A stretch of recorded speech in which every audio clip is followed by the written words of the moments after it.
What is the hero's journey? What are its origins? And more importantly, what relevance does it hold for human beings living in today's troubled times? These are the questions I will attempt to tackle in this video.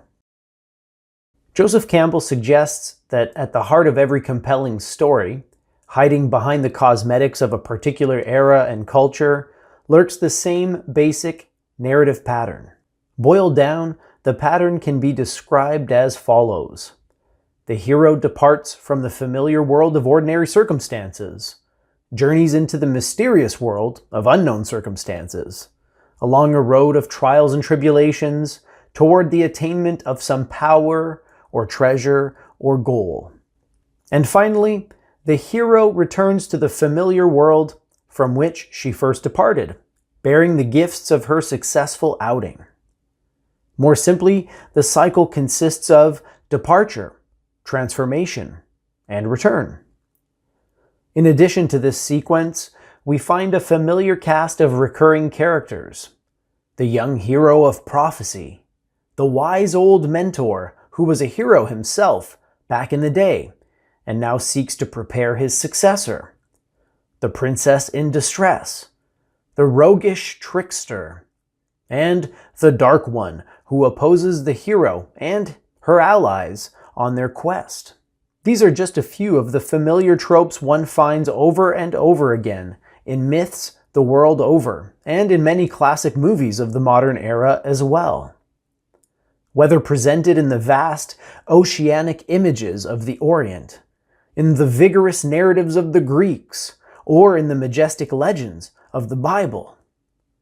Whether presented in Star Wars, Lord of the Rings, or The Matrix, the hero follows the same path, faces the same challenges, encounters the same friends and foes, undergoes the same transformation. Only the superficial details change. Campbell encountered this pattern over and over again among cultures and societies spread out across time, space, or both.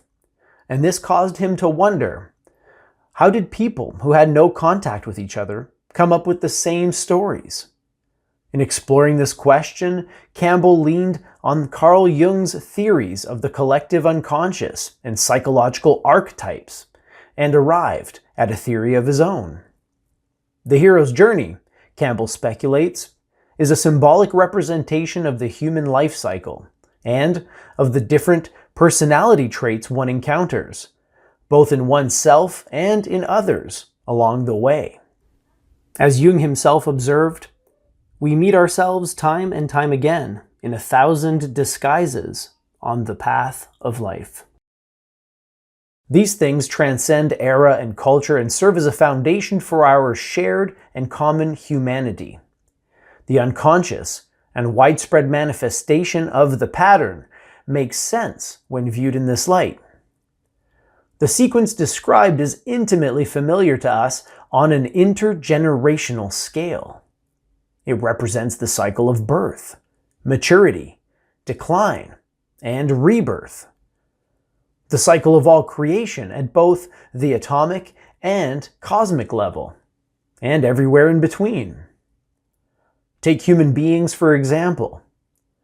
First, the newborn leaves behind the timeless and selfless environment of the womb, crosses the threshold of adventure, and enters a mysterious realm of light and shadow, pleasure and pain. This is how the hero's journey begins. Departure from the safety of the familiar into parts unknown. We are all heroes, Campbell says, by virtue of our birth. The baby learns to navigate her strange new environment, depends on mentors and on experiences both pleasant and unpleasant, and evolves toward maturity. In time, she outgrows childish things and approaches another threshold. Leaving the second womb of the parental home, the hero strikes out on her own and begins the cycle anew, accruing new wisdom in the mysterious world of college or gainful employment, until this world, too, becomes familiar and a status quo is achieved. And then, another threshold, graduation, a new career or promotion, marriage and parenting, retirement, illness, transitioning, each one a little death and rebirth, a falling away of the old, the ushering in of the new. Each phase of life is a microscopic representation of the entire pattern. Myth may sometimes relate to events and people in the external world, but this is a secondary and altogether unimportant feature. Too unreliable to serve as history, the real value of myth is its relation to internal events and circumstances, to the heroes and monsters housed in the psyche of the individual, and, as a result, made manifest in the individual's life circumstances and culture. Myth addresses conflicts of morality, questions of truth, and crises of existence. A myth is an image in terms of which we try to make sense of the world. Alan Watts says, quite simply, and Campbell would approve, "Who am I? What should I do with my life? How should I address these challenges? How should I live, and for what cause? How can I make sense of this strange realm of opposites into which I was dragged as a child and left to fend for myself?" Because that is the other veiled truth in the hero's journey.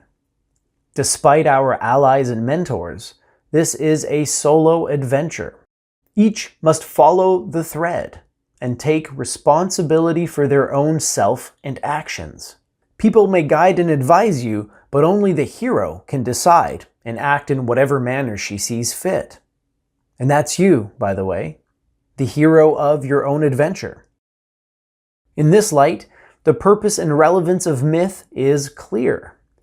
It can help us better navigate our own lives, what Campbell called the pedagogical function of myth. It teaches us how to live well. The insights conveyed by the hero's journey are ultimately unspeakable and can only be pointed to by metaphor and symbolism. They speak of higher universal truths pertaining to the human animal, consciousness, and the nature of reality. And as such, they are more valuable than any earthly treasure. That's why Campbell encourages us to embark on this journey. Even though it can be daunting and painful, it is well worth the effort. The cave we fear to enter, Campbell tells us, contains the treasure we seek.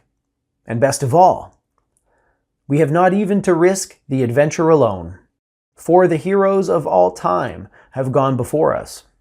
The labyrinth is thoroughly known. We have only to follow the thread of the hero path. And where we had thought to find an abomination, we shall find a god. Where we had thought to slay another, we shall slay ourselves. Where we had thought to travel outward, we shall come to the center of our existence. Where we had thought to be alone, we shall be with all the world.